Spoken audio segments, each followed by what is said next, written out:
for you, and we're going to just talk for the next hour or so about some of the major lessons we've learned over the past couple years in terms of meeting women and improving our game. So before further ado, here's Josh Pellicer. So Bobby, before we get started here, I want to know if I can ask you a quick question, and feel free to answer this however you want to. I don't know if this is going to be something that's personal or not, but do you mind if I do that real quick? Sure thing, man. Okay. Definitely. So, I got into this personally, into this area, and this is a very strange area to get into. Not a lot of people have sort of the guts to follow through and really overcome this, sort of take charge of this area of their lives. Now that we've gotten into this space, we've seen, literally hundreds of thousands of guys who actually are like us, who do have this drive, and, it seems to be the majority now. But when we first started out, I'm assuming it's the same for you, but that's really what I want to ask. How was it? Was it like you were all alone in this, or did you have some kind of guidance? Like, what sort of was the experience like for you, and, what drew you to keep going through it? For me, it was a battle, pretty much a lifelong battle against shyness that was almost crippling, not just my dating life, but just my social life in general. Having got to college, it was at the point where I just knew, like, it wasn't anything like it was for other people. I would show up at a party and not have a clue how to socialize and fit in. Mm-hmm. And I'd look around, and it was like, it came naturally to other people. So, and when I tried to ask people about it and try to kind of get their, suggestions, it was like they couldn't even explain it, because to them they couldn't comprehend why I wasn't able to just walk into a group of girls and start talking, or why I couldn't, sit at a table with people and contribute in the same fun way that everybody else was. So yeah, I can definitely sort of say that it was, I guess, a lonely feeling, knowing that most people couldn't even relate to what I was going through. Did you kind of feel like, at that time, did it ever cross your mind that you might never get this figured out? Oh yeah, of course. Yeah, it was. It was frustrating, especially being in college at the time and seeing, if the listeners or yourself have, experienced college life, that it can be an amazing experience. And when you look around and you're thinking that I'm just wasting it, I'm seeing like friends like meeting girls constantly and meeting new girls at parties every night, and I'm sitting there going, this is going to be over before I know it. And, at the time I didn't think I would be able to fix it. I thought, okay, let me just get through these 4 years, and then eventually I'll hopefully make enough money. And when I'm making enough money, it won't matter that I can't talk or that I'm shy. Right. Yeah. Yeah. I think that's a lot of, whenever I lived in New York for a while, we kind of run into a lot of those guys who are just realizing that just because they have a lot of money doesn't mean anything, Yeah. And I've never met an angrier man in my life than that guy who spent 8 years studying to impress people, and to get women, and then all of a sudden they get out of college and they're like, all right, now it's time for women everywhere, and they go into work and it's just like nobody. Their entire life is work, Yeah. And just, oh man, it's so sad. But, I kind of had the same thought. I mean, I when I was in college, it was a little bit different for me. I had already sort of submitted to the idea that I was never going to figure this out by the time I went to college, that I was going to be like this for the rest of my life. And it wasn't that I didn't know how to talk. I could talk to like my family, or like my close friends. It's that I didn't think I deserved anything better than what I currently had. I mean, there would be women, if women were interested in me, I never saw it, ever. And then I was just completely shocked whenever a girl was like aggravated enough to come up and talk to me because I wasn't talking to her, And it's just like, I never saw anything. Everything that I did, that I saw or sort of experienced, served to reinforce the belief that I wasn't good enough and that I was always going to be like this, And that was sort of my fault there. And I went through, like, I did some amazing mental gymnastics during this process just to reinforce that idea. I mean, I went so far as to actually changing my taste in women changed so that the really hot girls that were typically attractive were not attractive to me anymore. You know what I mean? I would just find some reason why they're stupid, or like, oh, they're probably all idiots, or like, I want an intelligent girl. I would just like raise my standards even though I didn't have anybody in my life at all whatsoever. So I didn't have any reason or really any right to raise my standards. I think you really have to earn the right to raise your standards, and I didn't have that. So I was just kind of like lying to myself, and I just kind of, I sort of all came down to a point when I realized I really need to get this stuff handled. Did you ever have that point for you where it was like a crux moment, like a linchpin, and then this thing happened and you snapped or anything like that, or was it like a gradual process for you? You know what? When I look back on it, I mean, at the time, it just felt like a weight that when I look back over a long period of time, there was moments that I can pick out now that like I can say were like signifying moments. At the time, it was just another bad day. I can think back now to a moment where I was at a mixer, a college mixer. Mm-hmm. And this girl walked up to me, this adorably cute, like punkish rocker type girl. Mm-hmm. And she just walked up and kissed me on the lips. And I was standing in the corner at the party. And my friend was standing there. He's shocked. And he's like, he kind of walked away from me and was like, gave me the thumbs up. And the minute he left, I stood there and I didn't have anything to say. Like, and I wound up just like after about 3 minutes of silence, I was like, "Oh, what's your major?" And then we had about 30 seconds of horrible conversation, and she walked away, and and that was it. And right then I was like, this girl kissed me on the lips, and I still couldn't close the deal. I still couldn't even take it further than what's your major, and I realized that meanwhile, you look around at the parties that I've been going to, and it was like in every corner there was people making out. There was, girls following guys back up to the bedrooms at these parties or back at the dorms. And here it was like I couldn't even get a girl who showed me she was interested. And I still remember that because A, the girl was absolutely adorable, and I kicked myself for months afterwards. And B, just because it just shows that like even when people always say, oh, if you're good looking, it doesn't matter. It's not a big deal. It's easier. And my problem was never that I was bad looking. I wasn't. I would gain interest, but I could never hold a girl's interest. I could never keep it. It was very quick for a girl to get bored, and within a few minutes of talking to me, realizing, what, he's all right looking, but he's got nothing going on. He doesn't have anything. He's fun. He's boring. So it's funny because I think a lot of guys, who don't believe that they're attractive are probably listening to this right now and going, "What are you talking about?" Because I totally get it now. I never thought that I was an attractive guy, so I can imagine that guys are thinking this.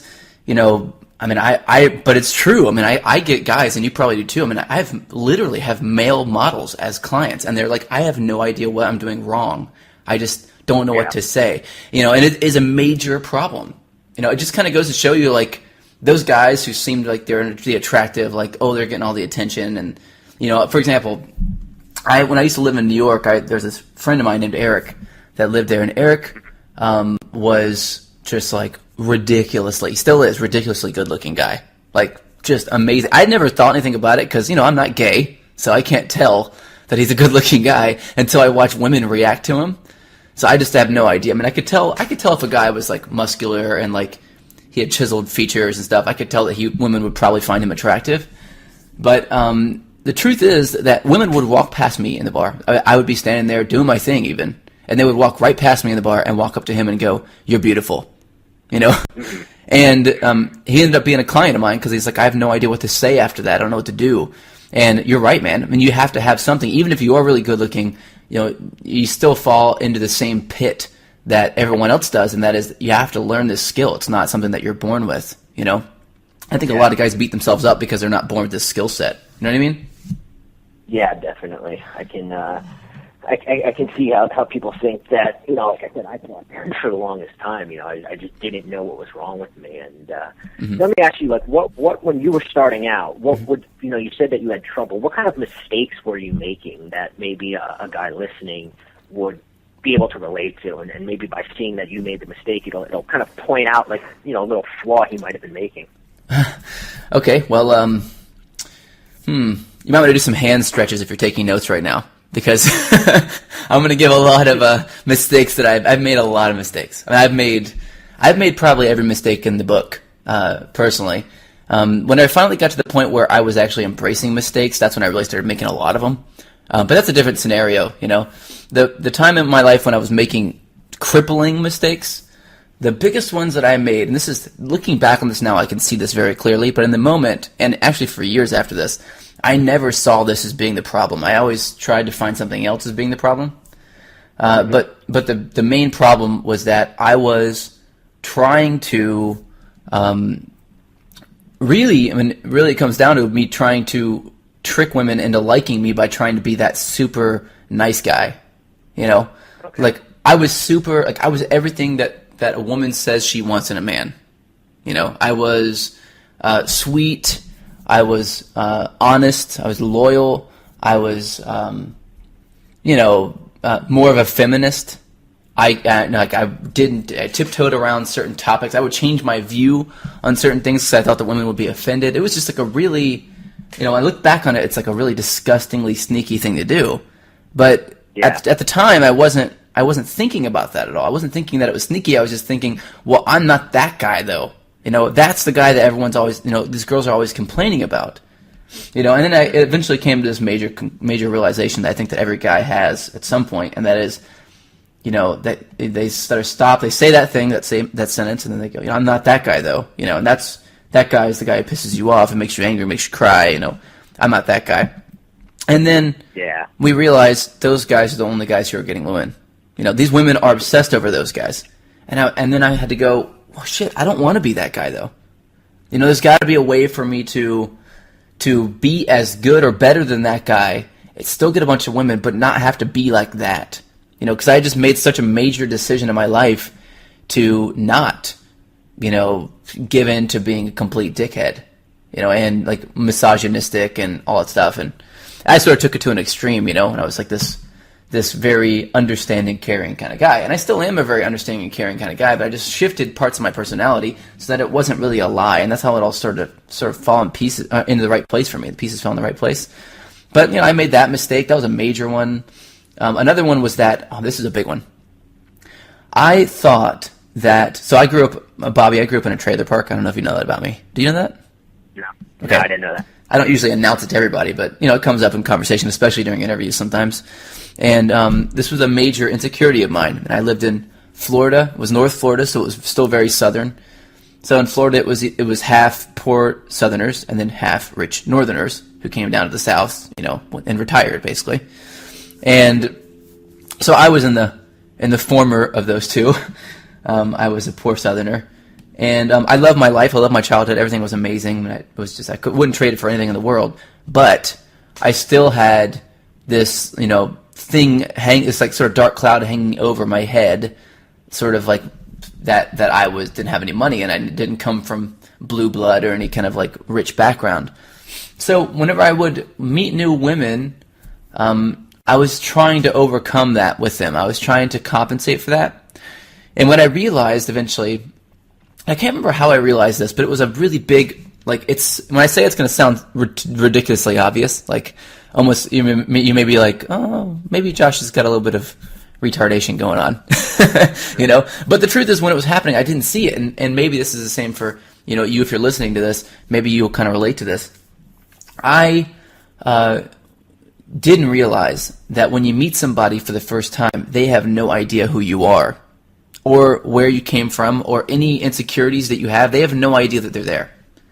And so I was actually carrying this luggage, like this extra baggage, and dumping it into every conversation, assuming that people already knew, but they don't. And that means that every time you meet somebody, anytime you meet a new person, a new woman, you have the opportunity to reinvent yourself. And that is one of the biggest realizations I've ever had. I didn't realize that before. It didn't dawn on me that I had, every time I meet a new girl, she doesn't know who I am. I could be like the suave, rich guy in her mind as far as she knows. No, I didn't end up lying. I did go through a phase where I did lie just to kind of see how that worked. But I didn't lie about this stuff, And it just, I don't know, it was just some sort of like, I don't know, it was kind of like I just had my eyes open for the first time and I realized I could walk up to anybody. Then I started trying it out. And the first thing I started just kind of pretending that I had these skills, or that I was used to women talking to me.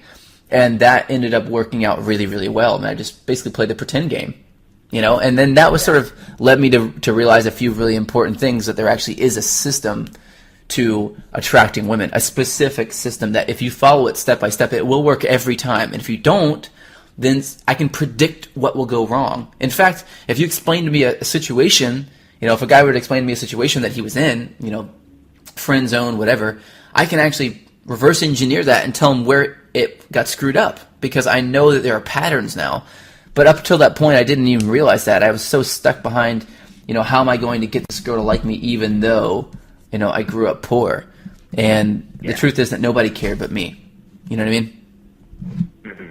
So that was one of my biggest sort of realizations, one of my biggest mistakes that I made, really.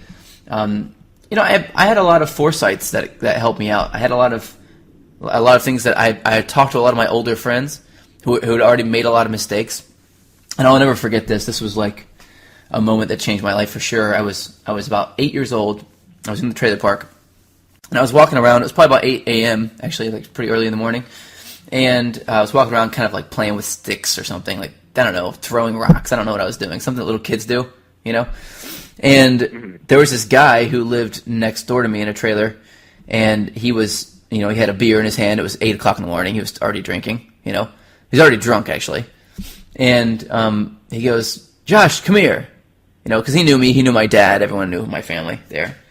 So I walked over, and he gets really close to me. I can smell the liquor on him, And he's just obliterated still. And he says, "Look at me," And I go, "Okay." I was a little bit nervous, but, I didn't think this guy was going to do anything to me. And then he said, "Drugs did this to me." And I said, "Okay, I'm not doing drugs." After that, I didn't drink till I was 21. Like, it scared the crap out of me, to see that was what will happen to you if you continue on that path, if you just ignore it. So I had this sort of gift of learning from other people's mistakes really early, and I think that everyone has that gift, but we just kind of don't take advantage of it very much. So when I got into this space, I started focusing on this. I started asking people questions about what they did wrong, and that was a really big deal for me. I was able to, the truth is you don't have enough time to make all the mistakes in the world. You just don't. You're going to be 80 before you finally learn this stuff if you do it that way. You have to ask people for advice, and you have to go after that advice. And that's just what you have to do.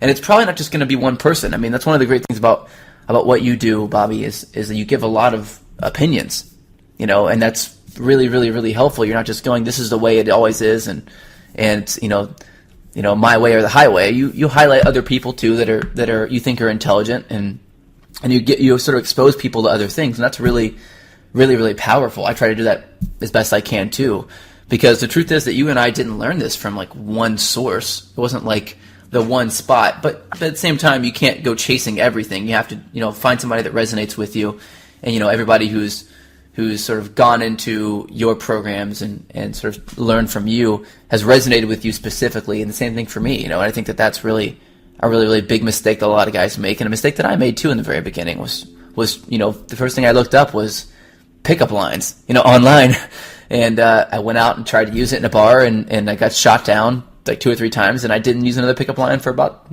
5-6 years, and that was just what happened. Yeah. And I don't know. What about you? For me, I kind of hit that point in my life when I was younger. I had a lot of other realizations too. Like, I remember for sure the moment where I hit rock bottom, and I'll tell you about that in a minute. But what are some of the really huge realizations that you had too? Maybe sort of linking back to when you were younger, or maybe some experiences that you had kind of woke you up a little bit and sort of made you realize that you had either a skill set that you didn't know you had before, or that you had a problem that you really needed to solve. It's funny because you had mentioned earlier the whole nice guy and kind of coming across as that guy, and I kind of hit it myself, especially after I got into this, and I started kind of mastering it and later on teaching it, and I kind of forgot that whole point in my life, because from a very young age I think I knew that nice guys finished last, and that's not what the girl, I was in high school watching what the girls were going after. Right. And I think that I knew it, I knew that's not what they wanted. And I remember having conversations with, my brother and some of my friends talking about why the girls are all attracted to these the guys that are treating them like shit. Mm-hmm. And and I knew it back then, but like I said, my problem had always been that I was shy, and I used to always, sort of in looking in the rear view, think to myself that, that I wasn't like that, that if I could have talked, I would have been okay because I knew the attitude. But looking back on some of the things that I had done over the years, it totally kind of slaps that whole idea in the face, because I can spot many of the nice guy behaviors. But Mm-hmm. but like I said, the whole shyness thing, my mistakes was the idea that you had to be cool, Mm-hmm. Like I used to think that there was this sort of standard of what was cool and what was funny in a conversation. Right. And I thought that if I couldn't live up to that standard, it wasn't even worth interacting with a woman. And so I would go in and I would try to be either the cool guy or I would try to be the really funny guy. Mm. And I wasn't a naturally good talker. I was only really doing this once I got comfortable enough with a woman to even talk to her. The idea of walking up to a strange woman at a bar and trying to do that was impossible. I'm talking about girls that I was in class with, or girls that I worked with, or girls that I knew from my social circle. Once I got even comfortable enough to have a conversation with them, Right. that I always tried to be the cool, funny guy. Mm-hmm. And what happened was that I never got past that, and I never actually, that they would either laugh at my jokes or they'd walk away, and I would feel good because I didn't seem corny, or I wasn't the nice guy or anything like that. But I never got anywhere. I never really let them see any sort of emotional side of myself. I always protected that because Mm-hmm. I never wanted to kind of be. You sort of talked about how you always brought your baggage into a conversation. Yeah. When you talked about, living in a trailer, and that you kind of brought that in and talked about it and kind of brought it up, whereas I was sort of hiding mine so deep that I just didn't want anybody to ever think, oh, he doesn't know what he's doing. He doesn't know how to talk, that I never let that side of myself out.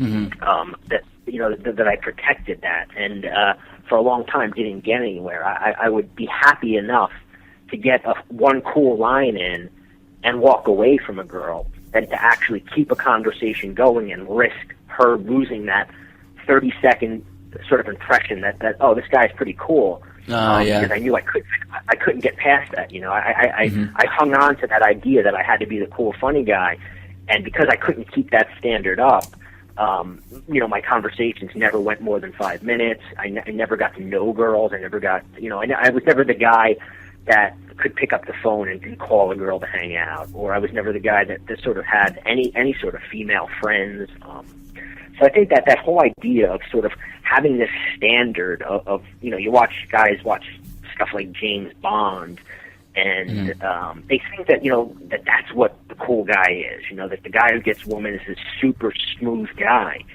But the guys that really get women, they're not necessarily super smooth.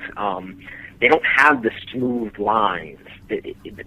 Girls just enjoy being around them because they ignite certain emotions out of these women. Well, one of the things is just fun. When a woman's having fun with you, she doesn't care if you're not saying smooth things, if she's enjoying your company.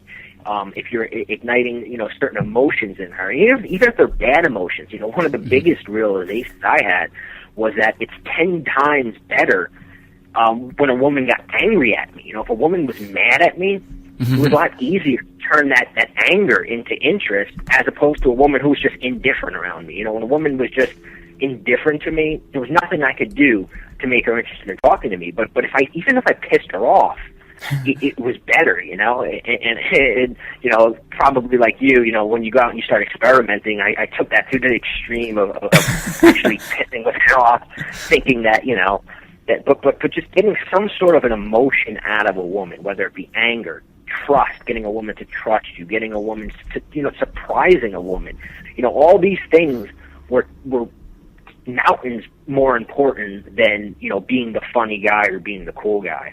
Right. And when a guy realizes sort of how he can draw these emotions out of a woman, like you said, it's almost like a system where now that you sort of have a game plan, and you're not just going into an interaction going, I gotta be cool, or I gotta be funny, or I gotta impress her, and you think, wait a minute, there's actually a whole other realm of things I could be doing. You have a little bit more of an intention to your conversation or your interaction, and it makes it a lot easier. And that was something that when I figured that out, things really began to change.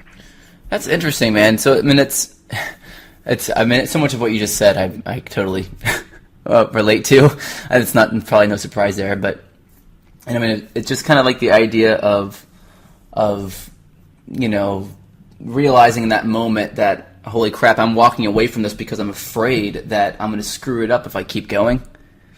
And that was sort of like, I think a lot of guys get to that point and they're like, well, this is as good as I'm going to get, and this is pretty awesome. Eventually I'll meet a girl who wants to keep talking and she'll just keep going, and then, those are usually the girls who are desperate enough to chase you early on. Yeah. And also I think that the James Bond thing is a huge problem too. I think that really is like this sort of James Bond syndrome is sort of to blame for a lot of guys thinking that what they do is walk into a bar, lean up against a post, or lean up against the bar, drink and then look over and, look classy. Like really in real life, when that happens in your head, you might be thinking, don don don don don don don don don, but in reality, everyone's looking at you and just like this guy creepily staring at women at the bar, and that's not really fair. I mean, it's because of that. That's the sort of conspiracy that we've been exposed to. This idea that, yes, we have to act like this thing or buy this kind of liquor or wear these kind of clothes in order to attract women. Now, of course, being fun and like that actually beats out any. I mean, you can beat James Bond. If you put James Bond and the two of us, Bobby, in a bar, I guarantee you we would get any woman we wanted, and James Bond would have to settle for less. For sure. Yeah. For sure. And the reason why is because we can banter. Some of the parts that were actually realistic with James Bond's character was that he would, especially with Connery, he would banter around a little bit. He would joke around a little bit, and he had really dominant body language for sure. But we know that stuff and we know how to do it now. And it's like the only difference is that now we can create the attraction. We're not just waiting for somebody who's sitting at the bar by herself, like overdressed for something that we're going to swoop her away. We can actually create that situation anytime we want with any group of people, and that is real power to me.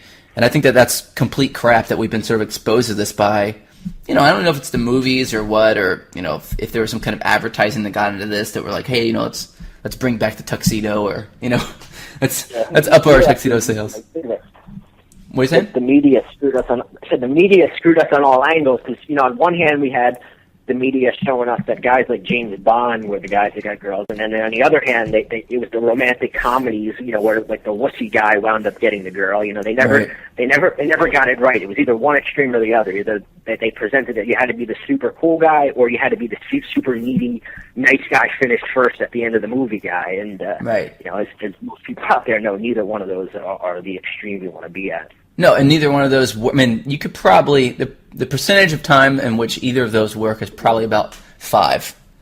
So you may be that guy, and then 5% of the time it might work either way you go on that, because they are two extremes. And I used to call these guys too cool for school. The guys that would come in like James Bond, because they would be too cool to talk to chicks.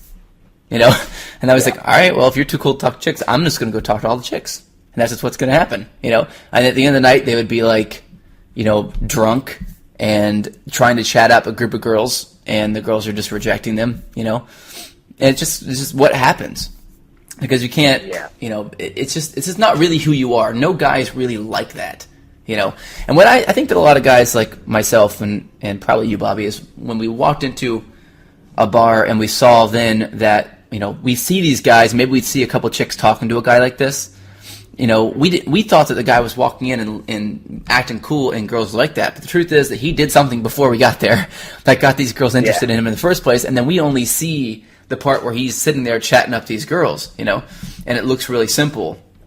But that's not really what happens. Actually, it's funny. I saw a couple movies lately, and one of them was a great movie for banter. And the guy did like 90% of the stuff he did was wrong in this, just unrealistic. But a couple of things were really funny and like really do work, and that is Crazy Stupid Love. Have you seen that? Okay, yeah. Yeah, that's another one of those movies. It's a romantic comedy, so it's not going to be realistic. Like 90% of it's not real. But then there are certain parts of it that are like, wow, that kind of makes sense, and actually I'd like to try that out, you know? Like he's just bantering, being silly, and like just joking around a bunch. And then there are times when he'd walk up and go super direct, and that worked for him too. And it's just like the guy's character was so well put together. I really liked that a lot, and I really appreciated it. But you're right, like 95% of romantic comedies are just like showing you that you can be the nice guy and still win. But that's not really true. I mean, it really never happens. And so I think that's like kind of the big conspiracy that we're sort of being lied to about this by everybody. I don't know why people want to perpetuate this, because it doesn't help anybody to do it. But, you know, media, maybe they make money off of it. Maybe girls like to watch movies that are like this. Maybe girls want to believe that this is true, but that's not what they're attracted to, you know.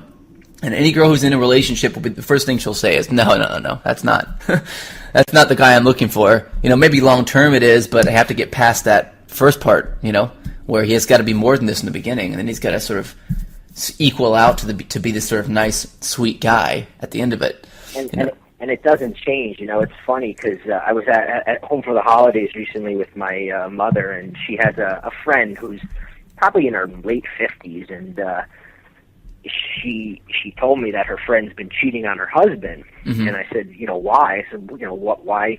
Isn't that kind of messed up? I'm like, well, no, what? She doesn't like the guy? And she's like, he's just too. She's like, nice. He's just too agreeable. He doesn't have any personality. Like, and I was like, you know, it just doesn't change. It's not it's not something that, you know, when you say girls only like the like not that they like the assholes, but you know that they like the challenging guys. It's not just high school girls. It's not just college girls. I mean, this is a 55-year-old woman who, you know, is saying the same exact thing, and it's like you're saying, you know, why do people keep perpetuating that when it's not working out for anybody? It's not like it's making the girls' lives any better. There's a bunch of guys who are creeping them out by coming on too strong, and they want to like these guys, but they can't because the guys are killing the attraction by you know, acting needy and you know, giving away their hand too soon. Yeah, it's so funny, man. I just we've been told this so much that I really thought it was a lie. Whenever I found out that, you know, I started kind of getting a hunch that maybe this wasn't actually true, you know? Mm-hmm.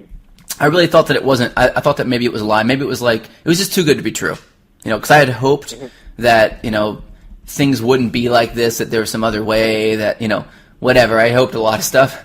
But, you know, it just didn't, it just, at the end of the day, it's just not true, you know? It's not true, and it took me a long time to actually accept that. I just had a really hard time doing that, and it was, you know, I don't know, maybe it was probably 4 years of like after I was exposed to that truth in the first place, that women actually are not like the nice guys. Nice guys don't finish. They don't even just not finish last. They don't finish. Period. You know, I mean this happens, and it's, you know, you need to be aware of this, because someday you are going to find the woman of your dreams. She's going to be standing right in front of you. It's going to be the woman for you, and she's going to be like, wow, who is this guy? You know, it's going to just be an instant connection. And if you can't attract her and keep her attracted and make her want you forever, you're fucked. You know, yeah. And that is really the truth. You know, what was one of the things that sort of helped, you know, after you sort of realized this lie that James Bond isn't really the way to go, what was sort of the big truth that you realized after that sort of was the answer? Because I know at this point you're like, well, what is the truth? You know, at this point in your life, you're like, okay, well, if it's not that, then what works? You know, what is it? What do you think? You know, just, you don't have to give away the whole, you know, the farm here. Yeah, I have no, I have no, you know, anybody who, you know, any of my readers listening to this, you know, I have no problem giving away anything. I want guys to leave this phone, you know, this interview with stability, and I want to give them stuff they can go out and see like, hey, wait a minute, that actually made a huge difference. You know, one of the things, like I said, like you know, with a conversation, I had said initially that I went into it thinking that you know, you had to be James Bond or you had to be really funny, and the other mistake that I made that I said I kind of blocked out of my mind was going into the nice guy sort of realm. And one of the things I realized is that there's this reality that you live in when you're talking to your friends, when you're talking to people you're comfortable with. where you don't censor yourself. You know, it's more of a rated R reality where you say it and you're just yourself. But when you get in front of somebody else, whether it be a beautiful woman that you're attracted to, or whether it just be a coworker that you don't really know that well, or somebody, you know, standing next to you online at the supermarket, you're just not yourself. You know, you go into a different reality where you sort of put on this mask of like who you think you should be in front of that person. Right. And one of the things I realized is that the quicker into a conversation that you sort of remove that mask, that you say something to sort of take it to the level like, hey, it's okay, we can both be real in this conversation, you know, you don't have to put on your sort of social mask, I don't have to put mine on. The easier it's going to be to get that connection. This is now more specifically with a woman, but like I said, this whole idea works to, you know, if you're making a friend or talking to even your boss at work. But with a woman, the quicker you sort of remove that mask and say something, you know, I call it impudence, where you're kind of saying something maybe a little bit cheeky, a little like acknowledging something that, you know, you wouldn't normally acknowledge, being a little bold, saying something, you know, even a little shameless, where the woman, you know, kind of, well, at first she might be a little surprised, you know, like, whoa, he went there this quick. But once she sees that you're willing to go there, that you know, that you're willing to take the conversation into that rated R, and you're not going to be in, you know, PG conversation for the next hour, it makes her loosen up. And once she loosens up, the whole flow of the conversation is going to go a lot smoother, because now, you know, not only are you not trying to be like the stiff formal guy, but she's also not. You know, now she's going to be giving you a lot more material to work with, because she's not worried that, you know, you're judging her. And I think a lot of guys don't realize that when they come across as like nice guy and formal and polite PG guy to a girl, she now feels like she's got to put that role to you, and now she's going to hide all those fun aspects and all that sort of sexual aspects of her personality, because she's going to think that, you know, you know, you're not comfortable with it, or you look down on it. So you kind of want to let her know as quickly as possible in a conversation that, you know, you get it. We can both be real here. We don't have to, you know, keep this act up, you know. So, you know, that was a big awakening I had. It's great that you brought that up, because I really don't think I ever talk about this. I don't talk about it in any of my programs or anything either, and it's a huge. I mean, it's just not enough. You know, there's so many things to talk about, but you know, I have an example of this. It's pretty hilarious in that, you know, this is one of my superpowers that I would do all the time, and people would be like, "How the hell are you doing this?" And this is one of the things that I would do that would really impress people when they'd see it, you know. And I'd never sort of heard it put that specific way, but it totally gelled with me. Like, I completely get that. I remember one time I was teaching a class, and this was in North Carolina somewhere, and it was, you know, I had the group of guys. It was one of my first real boot camps that I was teaching, and I walked in to this bar and went downstairs, and there's this, you know, group of guys and girls sitting there talking. You could tell that the guys had just met the girls, and they were trying to like chat these girls up, you know. And so they were standing, so I walked up and I said, "Hey, I have a question. I hope I'm not interrupting, but I really want to know the answer to this question." And this was true. I want to know the answer to this question. I said, I turned to the girls and I said, "Have either of you two," and this may sound kind of crazy, but have either of you two ever had squirting orgasms before? Then I said, and I was like, because about maybe a week ago, you know, I was having sex with this girl on my couch, and she just, it's like someone dumped a bucket of water on my legs, you know? And so I started going this story, and I just sort of described it, and I was like, I'm wondering how often this happens, because, and the guys, I look over at the guys, and they're like, you know, doing everything but putting their hands over their mouths, like, holy crap, waiting for me to get a drink thrown in my face, you know? Yeah. And these girls are laughing, and these guys are just, what is going on here, right? So after about 5 minutes of talking and laughing, they're like, let's go buy you, do you mind if I buy you a beer? And I said, no, go ahead. So they left to go get me a beer, the girls did, and the guys were standing there, and they were like, what the hell are you? You know, well, what are you doing? And I said, well, you know, I'm a dating coach, and, you know, I've been teaching sort of guys how to pick up women for a long time, and this is, you know, at that point I just started teaching in person, but, you know, I've been doing this virtually or in small groups before that. And it's like, this is what I do for a living. And the guy was like, bullshit. There's no system to this. And I was like, okay, well, if I told you to do something, would you promise to do it and then tell me what you think afterwards? And he goes, sure. He's like a tough guy. I said, all right. You see that girl over there? And there's this girl. The one girl who's always like standing in the middle of the dance floor dancing by herself, and every guy's afraid to go talk to her or dance with her. Yeah. She was this one chick and blonde and dressed up really sexy and everything. I said, walk over to her and stick your hand out like you're going to take your hand, right, to dance with her, sort of. And when she puts her hand in yours, and she will, but when she does, you take her hand and you just spin her around slowly, right? And then when she comes back around and she's smiling, which she will be, I want you to turn your back, count to 3, and that's it. Then turn back around again and see what happens. And he said, okay, fine. So he left, he walked over, and I didn't tell him that there was anything psychological going on with this. In this concept, there's a lot of compliance and negative body language and value extraction, things like this that are going on that I can explain with psychological principles that have been proven, by psychologists. And that's sort of where I started with all this stuff, is I started studying psychology in college and went from there outside of that to studying Zen, and then eventually was like, I don't need to study this in college, I can study it outside of college for free, So I kept going after that, and so a lot of the stuff that I learned, I just sort of applied from psychology class and tested. The truth is actually that about 50% or 60% of stuff that I learned in psychology class, when I tested, didn't hold up in reality. It was, it was not real. But the 40% or so that did was so powerful, it was mind-blowing. So this guy walked over, he did it, he stuck his hand out, twirled around, turned around, he looked at me, and he kind of shrugged for a second, like nothing happened.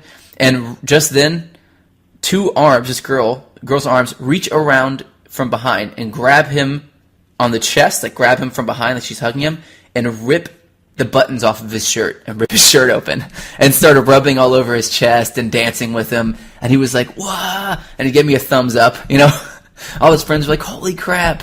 But it just works, We're sort of wired to be attracted to certain things, and women are definitely wired to be attracted to certain qualities in men. And there's a reason why it happens, And if you understand the why behind it, then you can really master this area of your life where you can walk up to any woman, do a few things, and it works. And each woman is a little bit different. You have to try different things, but you'll know which woman to do, to try out which things on, and that's sort of the way that it goes, like the way to really truly reach mastery level. And one of the things that I never really, like I said, I never really talked about though was that idea that you sort of brought up earlier. And it's just, I think that there are a lot of things that a lot of guys take for granted and sort of overlook like that. And I know that you have a program that you sort of gone over for a while, and it's called Make Small Talk Sexy, and you kind of go over a lot of small talk stuff. And I think that that's really, no doubt that this guy, after he did that sort of super move that I gave him, there's no doubt in my mind that he screwed it up. I mean, I know that he did. I know that he's tried to like go too fast or go too slow, or was afraid to touch her after that, or who knows what happened. But really at the end of the day, it's really about mastering that section right after that too. You can't just walk up and do something and then you're home scot-free. You have to really focus on this. And I think that you being, having women sort of come up to you and be like, oh, you're an attractive guy, and then sort of seeing it all fall apart in front of you, like right in front of your face, like you're just like, oh my God, I don't know what I'm doing.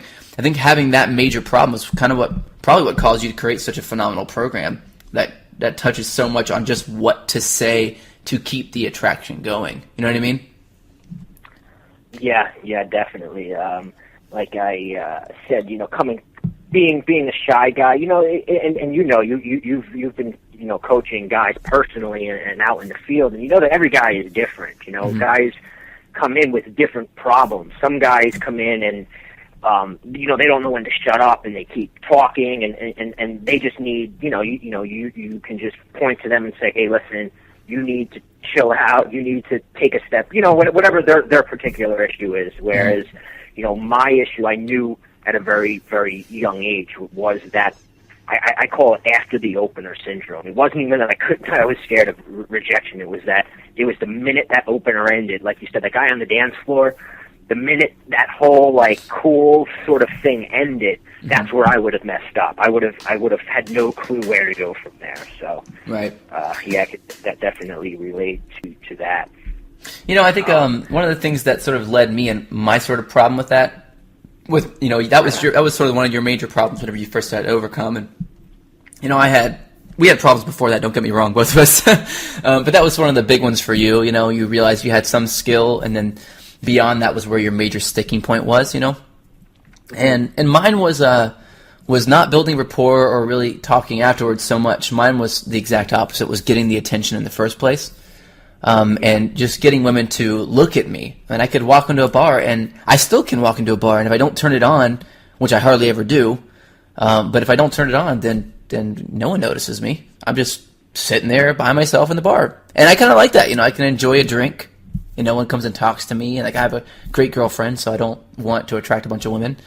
And I can sit there and do that. Whereas when you go to a bar, you probably get no peace. There's probably women coming up to you still and it's like interested in you. But that was a really big problem for me in the beginning, was that I was like, why aren't women looking at me and talking to me? Like, the only thing I could come up with was that I was ugly, or that women knew that I was poor. And those were the main things that I thought. That was like really what I thought, that was what the case was. So, I had to focus a lot. I was sort of forced to focus on overcoming that one sticking point of getting women's attention and then getting them to that next step. And of course, as I got to the next step, I realized there's another one, and there's another one, and there's another one. And, as I sort of overcome each one of my sticking points, I slowly became this really powerful, I wouldn't say master, because I don't think that anyone's a true master at this. But, I definitely got really, really, really good at it, and to the point where people were nonstop asking me what to do and asking for my advice and everything like that. And because I didn't come from an understanding of how to do this in the first place, I wasn't a natural. I knew how to fix everything, and that's one of the powerful components of not being a natural, is that, if you're a natural, you don't really know what you did. You just kind of do it, and it happens. That's the definition of a natural. Naturally, it comes to you. But someone who had to overcome it like you and I did, we have a completely different perspective on this one. We can say, don't move your body so much to the left whenever you talk to a girl. Face the right a little bit more, or look into her left eye instead of her right eye, because her left eye will bypass her logical barriers. Things like this, little things that most naturals would not know how to explain. You'd basically have to copy everything that they did, and in order to get as good as them, and then you'd still be sort of held back by that lack of structure and lack of understanding, and you'd be a victim to sort of getting lucky instead of making luck happen to you, which is really what I believe that we have the power to do now. And that's one of the reasons why I built the Tao of Badass, is because I realized that as soon as I got to the point where I was able to actually walk into a room and control my environment, that's when I really started feeling like a badass with women. And it wasn't stopping early. Like, you didn't stop there where you're like, oh, okay, now I know how to say stuff, the end. You kept going, and you kept improving yourself, but you had to overcome that hurdle first. I think that a lot, if you're listening to this now and you're like, well, I don't really know what to say either outside of that, then you have to learn that. You have to learn what to say after you attract. And if you're listening to this now and you're like, well, I don't really know how to get the attraction going consistently, then you have to learn that. And then after that, you come to a new one. And when I built the Tao of Badass, my main focus was to give guys one system that would help them overcome multiple problems, multiple sticking points. And they would be able to, it wasn't so focused. Like, I actually didn't even cover what you cover, so it's kind of amazing that didn't dawn on me to cover that. But I went more on the system behind everything and why it works and everything like that. And the reason why I did that is because I wanted guys to master this. Not just get good at it or good enough at it or get good enough to attract, the kinds of women that are currently blowing them off in bars or clubs or coffee shops or on the street, whatever, where they meet them at parties, wherever. I wanted guys to be able to take it a level up and then keep leveling up. So I just, I want to develop a program that guys could never grow out of, that would sort of grow with them and the mastery would grow with them. And so that's why I did that, and I really think it's a really important concept to recognize each one of these hurdles, and when you do see it, you have to really go at it with everything you got. I mean, everything, because it literally is the most important area of your life. I mean, if you have money, I know plenty of guys that are absolutely rich and they're miserable. Miserable. Yeah. There's a reason why some rich guys kill themselves. You know? It's not because they, you know, you might think, oh, well, they got a whole bunch of money and they should be happy. They can have any woman they want, but it's not true. They can't have any woman they want. Now they have huge problems. Now they feel like, you know, they're not attractive. They don't love themselves either. You know, and that might sound kind of like frou-frou, like woo-woo kind of sounding, but it's true. I mean, if you don't think that you're an attractive guy, it doesn't matter how many women you attract, you're always going to feel like you're tricking them. And you're never going to believe that this woman actually loves you or likes you or is attracted to you, you know? And so that's a really important concept. So a lot of these guys they get everything they think they want. You know, they master business. They're like amazingly in shape, like really physically attractive men. And then they just don't get this woman thing handled, this attraction thing handled, and it's over for them, you know? Funny you say. I just have I was last weekend. I was in a town called Hoboken near I know New Hoboken. York, and yeah. Okay, yeah, and I have a friend who lives there, and he's you know, not to you know, hopefully he's not listening, but he's struggled with women since I've known him, and he that's a very soft way of putting that. And he has that exact mentality of there's always the I need something else syndrome. So first, you know, he needed the cool apartment in Hoboken, then he needed the better position at his job, and you know, it was always something else. And the reason I bring this up is because I went last weekend, and he shows up in a new $100,000 Maserati, and I'm thinking like when are you going to learn that this isn't going to change anything? The Maserati is going to get you the attention. You know, people may look at you, but when you don't know what you're doing, none of that matters. It feels good because a girl may look at you when you get out of the car, but when you don't know what to do after that, and you don't know how to actually kind of like, you know, I know you're very big on body language, and a girl can almost look at him and know just by the way he carries himself that without carrying yourself the right way, that none of that other stuff matters. Right. You know? Yeah, and I think that's a really hard thing for guys like who are in that position to swallow, you know, because your friend has invested so much, literally invested money and a lot of time, most of his life, into this idea. And if he would just kind of give that up for a minute and go, okay, well, let me just try this shit out then he would, you know, he would have his life completely changed, you know, and it would be like, it's just amazing. I think it's one of the hardest things to overcome is this idea that it might be something else. You know, I knew a guy back in North Carolina when I lived there, and I guess I did most of my growth in North Carolina, which is why it was like I keep mentioning it. That's when I really started this stuff. And he was overweight, like really overweight, and he just focused on everything except losing weight.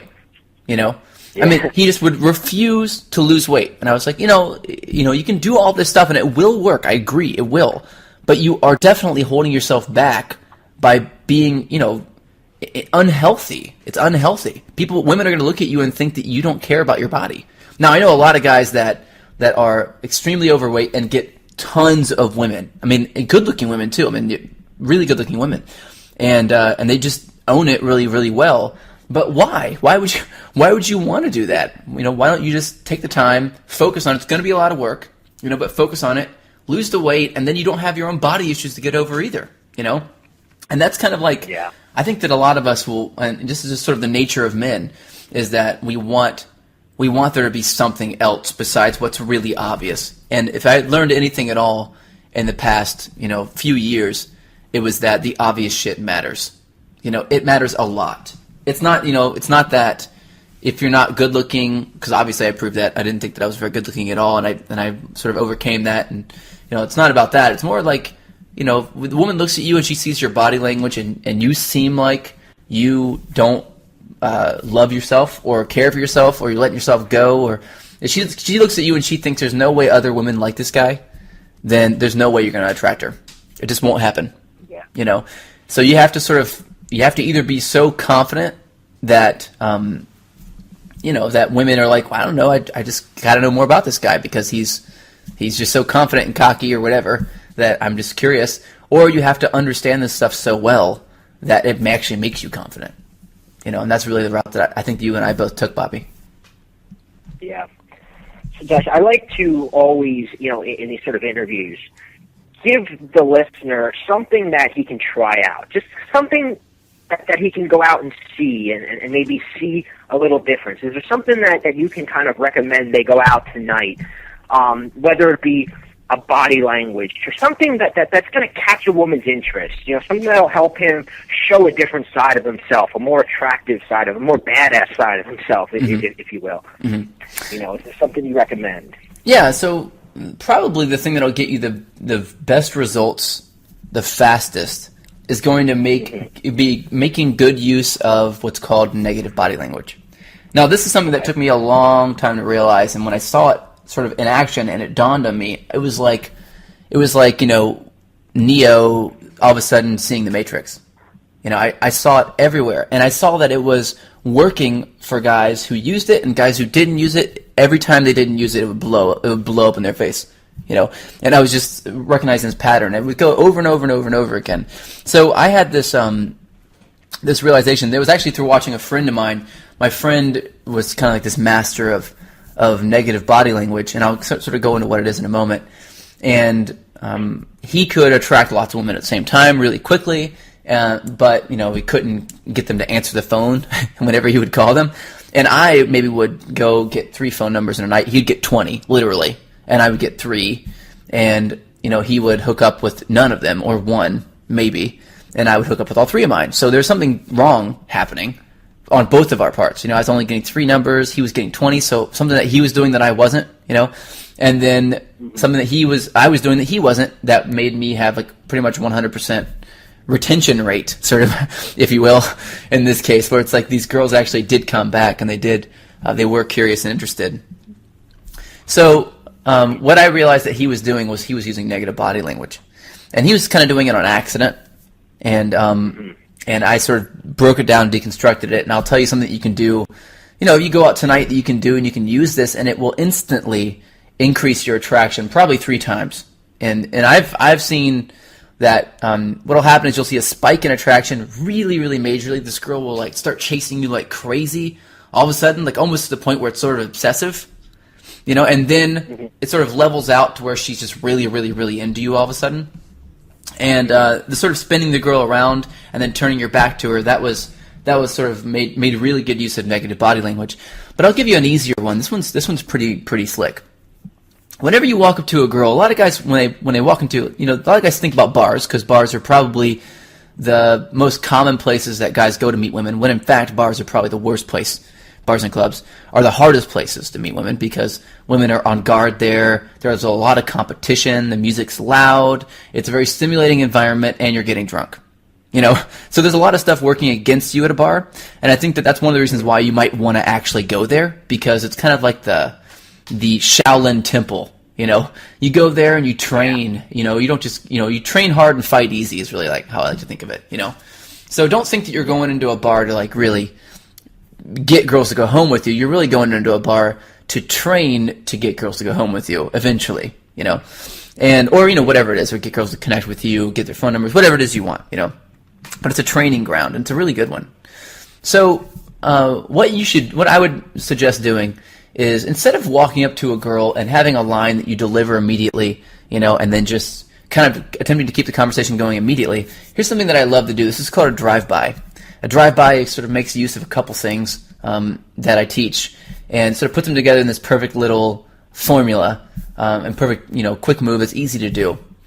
And it uses negative body language really well. So what you should do is walk up. If you're walking into a bar, one of the best things, or one of the worst things you can do, before I get into the best thing, and one of the biggest mistakes guys make, is they walk into a bar and they start looking around for someone to talk to. They're just kind of sitting there, and then I used to call this sharking, because it's like girls see this guy with like basically a shark fin on his head, walking around looking for a weak and or bleeding prey.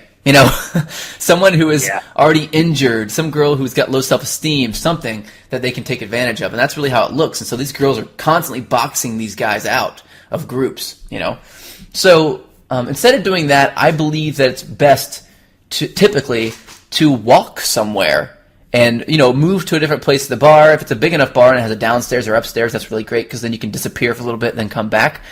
And as you do this, and as you're walking by these women, all you have to do is literally say, hey, it's you, I'll be right back, and then keep going. Or, hey, don't move, I'll be right back. Or actually saying don't move might get you in trouble because she probably will move then because she doesn't want to comply. But sometimes you can say it and you can find her later and you can go, what are you doing? I told you not to move, and it can be funny. Yeah. So a lot of guys don't make use of this. It's one of the easiest ways to meet women. You walk by, there's no risk of rejection because you're already saying immediately, I'll be right back, and then you walk off. And when you come back, if you say something like, oh, hey, there you are, I'll be right back. I'll be right back. I'll see you in a minute. I'm just going to go downstairs. And then you walk off, And as you're walking off, she's like, who is that guy? And this is exactly what you want her to think.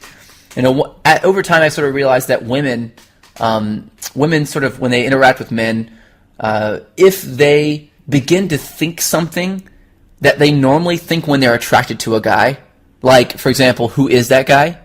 That's something that they typically, that's a phrase they ask themselves whenever they're actually attracted to a guy already. If they start to ask that question to themselves, they actually become attracted. It's sort of neurologically programmed so that you can go in reverse order, right?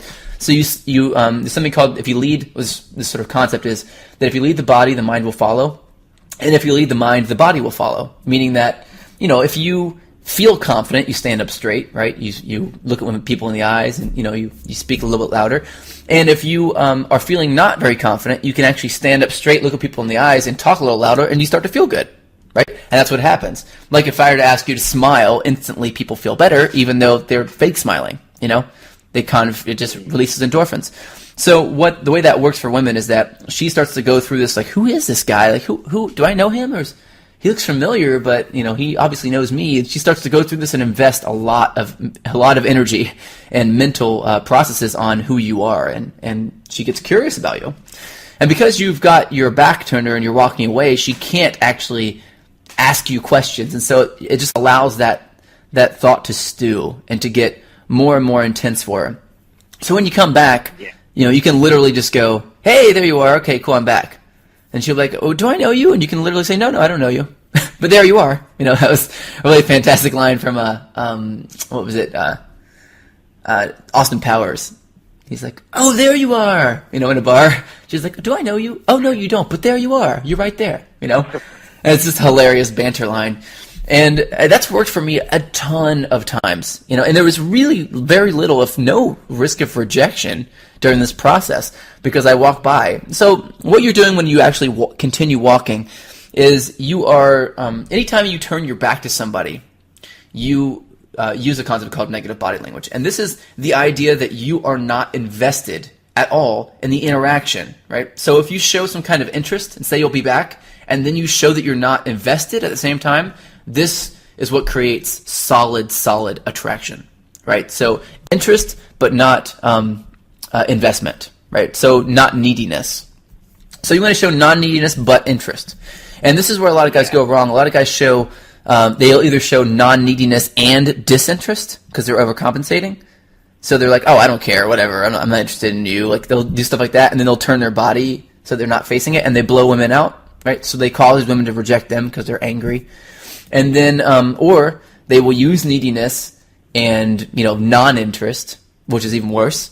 They're like facing the girl, being like, I don't need you, I don't care, but they're still facing her with their body, So it's sending all these mixed signals. What you want to send is non-neediness. Well, I don't need this, I'm just going to go keep walking. And you can literally approach 5 girls on the way to the bathroom. Like, as you're going to the bathroom or as you're going upstairs, you can do this to 5 different women. And when you come back in, I guarantee you at least 2 of them are going to be like, hey, there you are, where'd you go? And want to talk to you. And that's just how it is. It's really, really, really simple. And it's less about what you're saying and more about what you're doing while you're saying it. And, there's a lot of advanced concepts that can kind of take you to the next level after that, of course. And, ways that you can sort of use this concept of negative body language to your advantage in a lot more ways.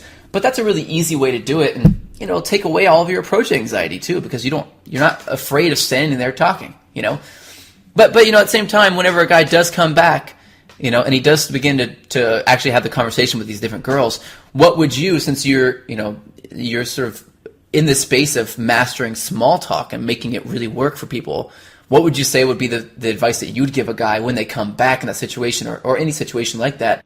What's something that they can do tonight that would help them? Most of the guys who are hearing this may already know some of the stuff that you're going to teach because they've followed you before. But Bobby, what would you say is like one thing that you would say that would really change their sort of game tonight they can go out and use?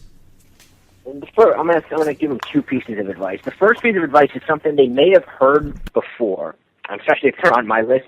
But it's funny that as much times guys may hear this, it doesn't sink in. And when a guy finally, whether they've been on my list for 6 months or a year, there's an inevitable time where I'll get the email from them saying, "I finally did it, and you were so right. I don't know why I didn't do this so much sooner." Is the idea of switching from asking questions to making statements. A lot of guys, they go in and they immediately, so they came back, they had our interest, and they'll immediately start, let's say with the example with that you just gave, where they walked by, they said hi to her. Now they're coming back, and they're immediately going to start saying, "Hey, so, what's your name? Do you come here a lot? Oh, yeah, you from around here? Mm-hmm. Cool. Do you know this person?"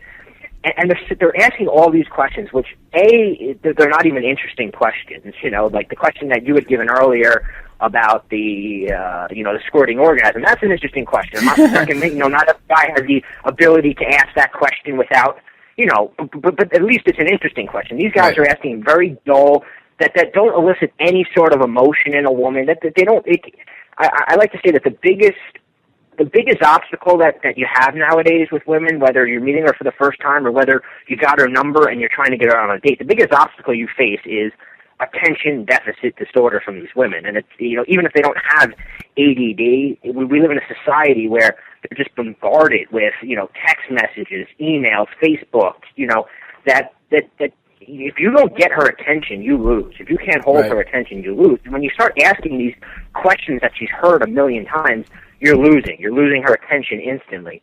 So what I say, and guys might have heard this before, but just try it, trust me, is to rephrase things as questions.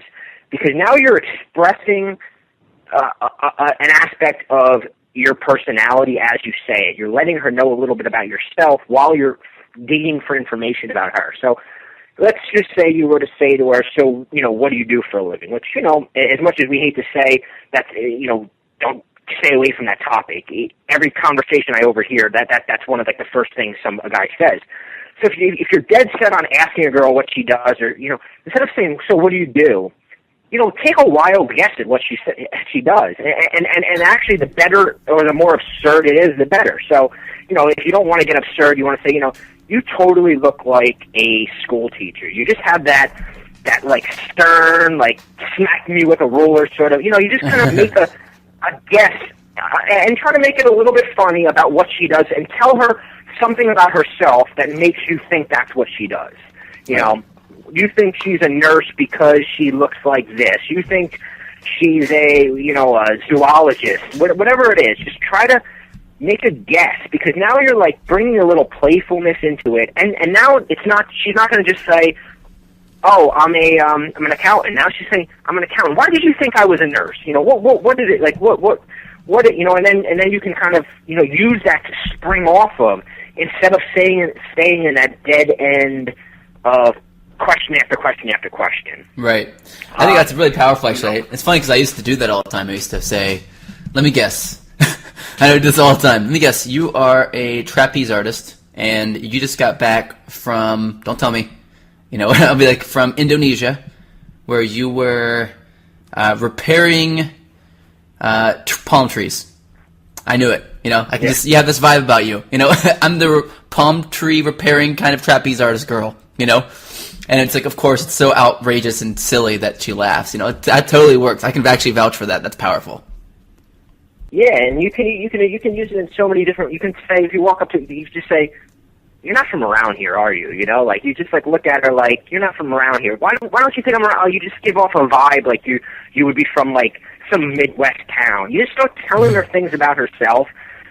Some of them could be funny, purposely funny, and absurd.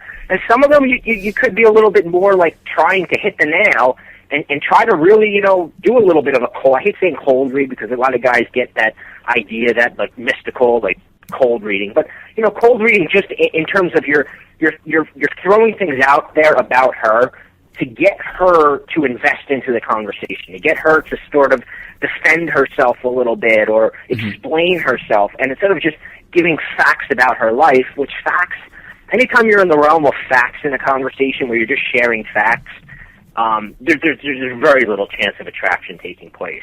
Right. When you move into opinions and observations and that kind of area, there's definitely more possibility of attraction, because now she's learning things about you. You know, facts don't create attraction. You know, right. So that was one thing. And then earlier, you know, when I talked about you know, kind of taking the conversation to a more real level, you know, one of the ways I do this is, and a lot of guys say, well, Bobby, I don't, you know, you say that, but like I start talking to a girl and she starts asking me questions, and I don't know how to kind of take it to that fun or even sexual level. Mm-hmm. So a very easy thing to do is to pick a topic that is very likely going to come up. You know, let's stick with the "what do you do for a living" question, which generally, you know, especially if you're out of college, that question is going to come up within the first 5 minutes of talking to a girl if you don't set the you know, the right tone off the bat. So if you know that kind of question is going to come up, and you know that you don't do something exciting for a living, find some sort of anecdote that you can transition right away from.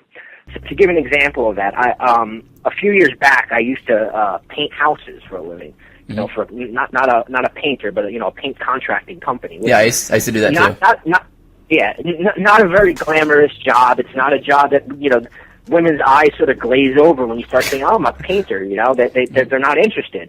And I realize that, and I know that conversation's not going to get me anywhere. So I learned that, you know, that if I immediately segue out of it into another area, it was beneficial for me. So I had, you know, one story happened one time where I was in an old lady's house, painting her house. I'm in her closet, taking the clothes out of her closet, and a bag falls, and it's filled with weird sex toys, you know, strap-on, you know. And, you know, it's me, and as I'm picking them up, you know, the woman's, like, coming to the door, and I gotta, like, you know, try to stop her from seeing what, you know, that I found her sex toys. And point being, though, you know, is that I learned that by having that story and having that on hand, and as many times as I've told it, and I'm sick of telling it, if I'm in a situation with a girl and we're talking about my boring job as a painter, if I quickly say, you know, the job sucks, I'll tell you what, you're never amazed what you find in people's friggin' closets. This one time, this lady, you know, and you tell that story, and then you can say, what about you? Do you have, you know, what's hiding in your closet? What would I find if I went into your house? What would be like the one thing you wouldn't want me to find? You know? And you very easily use that story about your job, told a little bit of a story that let her know that, hey, you know, we can go there, we can talk about sex toys, this is, you know, this isn't the kiddie table. And then you used it now to focus a little bit on her, so like, you know, what would I find in your closet? You know, you seem like the kind of girl that would have this. Or you can say the complete opposite. Is like, you seem like the kind of girl that would never have those kind of toys, that probably would be afraid to even touch one, you know? Like, you start telling her things about herself. But you see, what I did was just basically take, you know, if you know you're going to get a topic that's boring, you know that she's going to ask you certain things, find ways to get out of there as quickly as possible. So don't be afraid to tell the same story a few times every day if you have to, because you're just using it as a transition point to get somewhere else more interesting. So I think if guys look through their history and think about it, I think, you know, a smart thing to do is think, you know, where do I keep getting stuck? You know, I was on online dating sites, you know, Match.com years ago, and I hated it because I didn't know this stuff at the time, and I felt like I was on that movie Groundhog Day, having the same date over and over. I'd go out and meet the girls at happy hour, and we'd have that same so where did you grow up? Do you have any brothers or sisters? And I didn't know what to do, and I would just stay in that. It would be over and over again. So, you know, when you start realizing, oh, do you have any brothers or sisters, is a question that a girl's going to ask you on an online dating site, or, you know, or if you're meeting her. You know, have a story ready that allows you to get away from that, to break this sort of pattern that she's fallen into of back and forth questions, and take it to a different area. So highly recommend guys sort of use what they have in their own life. You know, a lot of guys say, I hate using, you know, stories on the internet, and I'm not advising guys to say, hey, Bobby Rio just used a story about finding sex toys. I'm going to go out and use that story. I'm not saying find your own stories, things that relate to your own life, because you have them. You know, we all have them. We all have these kind of stories. So yeah, I think a lot of guys. Oh, sorry, go ahead. No, I was just saying that would be my two pieces of advice for the guys that they came back, they used your sort of method to capture the girl's attention, and now they got back, you know, and now instead of falling into the trap of same old, that's a way where they can kind of keep it on that fun, flirty level. I love that. That was so applicable. That was really awesome, man. Thank you so much for sharing that, Bobby. That was just really cool. And I would definitely advise guys too, you know, if you haven't done this yet, think about questions that you typically want to ask a girl or you want to come up, but whenever it does happen, you kind of stall out, and just write them all down, and then write down a story. Think back and just take your time and think of a story, and then just write down what the story is that's really interesting. You know, segue into it. You can't just go, you know, like I said, the obvious stuff is really important. You can't just go, I paint houses. I found dildos in this old lady's house. Like, that's kind of strange, you know? You have to actually segue into it. You have to go, you know, like you said, the sort of transition phrase for you was, you know, and it's the funniest thing that what you find in people's closets, because I had to go clean out closets and then paint them, you know, just like the closet is part of a house. I have to go in there and paint it. So, you know, I for example, this old lady, and then you kind of go into the story. So I would definitely recommend, you know, write down a situation that's interesting, do a segue from that question. So write a little transition, right? And then, like, something similar to, you know, and you'd be amazed at what you find in people's closets. Or, for example, if I were to make up one right now for me, like surfing, right? So what do you like to do? Oh, I like to surf. And for some reason, I still haven't gotten over the fear that a shark's going to eat me while I'm surfing. And it never has happened, but I did see a shark once when I was in Mexico. And then go into the story, right? So, like a transition from, like, a thing that you do, or, you know, a question, an answer to a question that you know is going to come up eventually, especially if you ask her what she does, you know, or if you guess, which is even better, what you were saying before, just guess what she does. And she's like, oh, well, what about you? What do you do? You know, you're going to need to anticipate these questions. And, you know, over time, Bobby, you've sort of seen these patterns. You've seen these things pop up, you know, but it doesn't always happen where people actually, you know, that we actually see these patterns. Sometimes we need people to tell us that they're going on, and then we just kind of trust and go try it out, and it works, you know. And I know that this works because I've done it. I've done this. And it's funny that we both came to the same conclusion. We sort of had the same style with what we did, and it does work really, really well. So I strongly suggest you try that out and just make like a list of things that you want to do, or things that you want to say, rather, and that will probably come up, and then write transitions, and then write a story you want to talk about, and then remember them, you know. And even if you can't remember them immediately when you get to a bar, just like write them all down, fold them up, and put them in your pocket. And then whenever you're kind of standing there not doing anything in a bar, kind of like waiting for something to happen, or thinking about girls, or trying to get the nerve to go up and talk to somebody, just open it up and read it in your head and just kind of go over everything. And then fold it back up and put it in your pocket. Now, I used to do this with, like, different banter lines that I wanted to say. And I would literally be in the middle of a conversation with a girl. And I'd be like, oh, shit, what was I going to say? And then I'd pull out a piece of paper and I'd go, hold on. I'd open it up and I'd be like, oh, yeah, you're trouble. I don't want any trouble. You know? and then she'd be like, what was that? I'd be like, no, don't try to change the subject, you know? And so it's like, it just doesn't, and she'd start laughing, and it was just like, you know, it works. It works every time. It will work every time. So you really have to be comfortable doing that. You know, there are no rules when you get out to a bar and you start to go attract women. There's no like, oh, well, don't read paper. What if she asks you? Any of that stuff. You can make everything work to your advantage. You know, and one of those really powerful things to do for sure is to like you're saying, guessing like that, or your sort of tip for keeping the conversation going by segueing from something that you do like that's boring, like your job. And by the way, I told you I did paint houses as well. I painted exterior a lot whenever I used to live in Ann Arbor. So when it was winter, we couldn't paint, you know, because all the paint was frozen because it's so cold. So like that would be something that I might bring up, you know what I mean? And then go into something kind of funny, like how, you know, I was painting and then I would go to paint, and by the time my paintbrush came out, it was stuck or something. You know, like just really interesting things like that. And that's something that, I mean, I did construction for 6 years. I got so many silly, ridiculous stories about that. But just a lot of guys, I think, don't have that right in the forefront of their minds when they're talking to a girl, because there's so many other things going on in their head. So if that's like you and you can't really remember stuff like that, then I recommend just writing it down, and think about it before you get out there and everything. So that was really powerful. Thanks so much for that, Bobby. I appreciate you sharing that. That was gold. I like it. Yeah, between, the guys go out tonight, they can try your walk past them thing, and now they know what to say. There's absolutely nothing stopping them to go out and test it. I mean, I loved your walking past them thing, because like I said, my struggle was, was like the conversation. So just to be able to do that, and then have that sort of sense of like, whoa, I don't have to actually have a panic attack, because I'm just going to be walking past her and saying hi for now, just to kind of send that vibe out there is a great way for guys who are a little scared to make that first approach, to get started and actually look, be a little more attractive doing it than, like you said, standing in the corner and playing with their cell phone. People, guys, girls know when you're standing there like on your cell phone at a bar. It's because like they don't think you're so cool that you got to talk to somebody the whole time. They realize that you're avoiding socializing. That's stupid.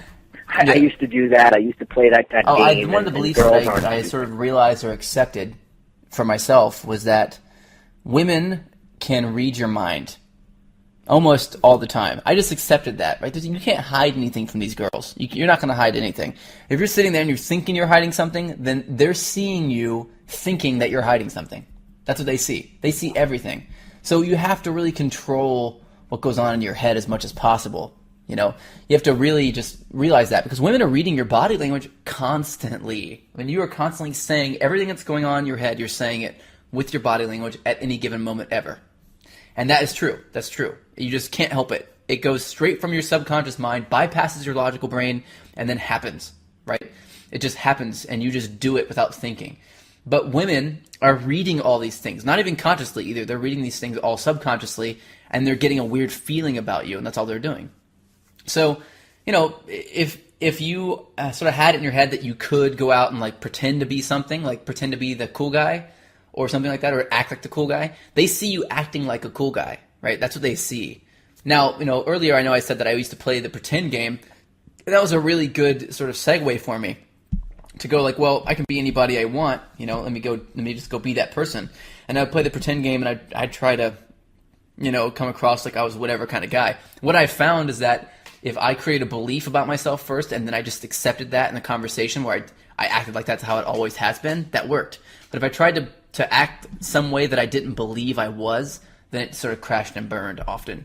So that was one of the major focuses that I had, one of the major problems that I saw, All right, Josh, I just wanted to ask you, because you've brought in an entirely new perspective to the table. I fully admit that I don't talk enough about these sort of things that you've talked about, especially the body language and all the compliance stuff that you've got me sort of on the edge of my seat listening to this stuff, because I'm a perpetual student of game. I always want to learn more, and I know the guys listening to this have to be sort of foaming at the mouth for more. So where can they learn more about them? Do you have a page that I can send them to where they can kind of find out some more of this stuff? I actually just shot a video, and it's been kind of going viral. I'm not sure how long I'll be able to leave it up, because I've gotten a lot of it's kind of controversial. So I'm not sure how long it'll stay up, but for now it is up, and if you guys want to check it out, I go over some concepts in that video.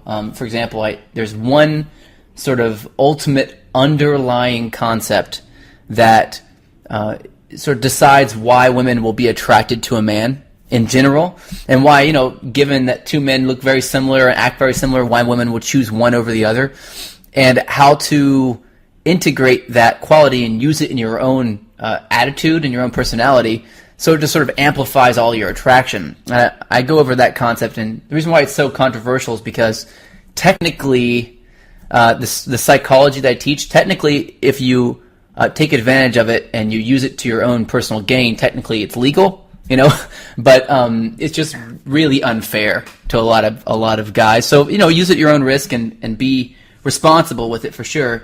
But if they can click on a link, I'll send you a link to that video, and hopefully it'll still be up. If it is, just watch it all the way through, and check it out. And I give some amazing tips in there as well on, you know, things like how to get a girl to lean in for a kiss, to kiss you first, and you know, one sentence you can say that will make a girl chase you instead of you having to chase her. And these things work, and they really do work.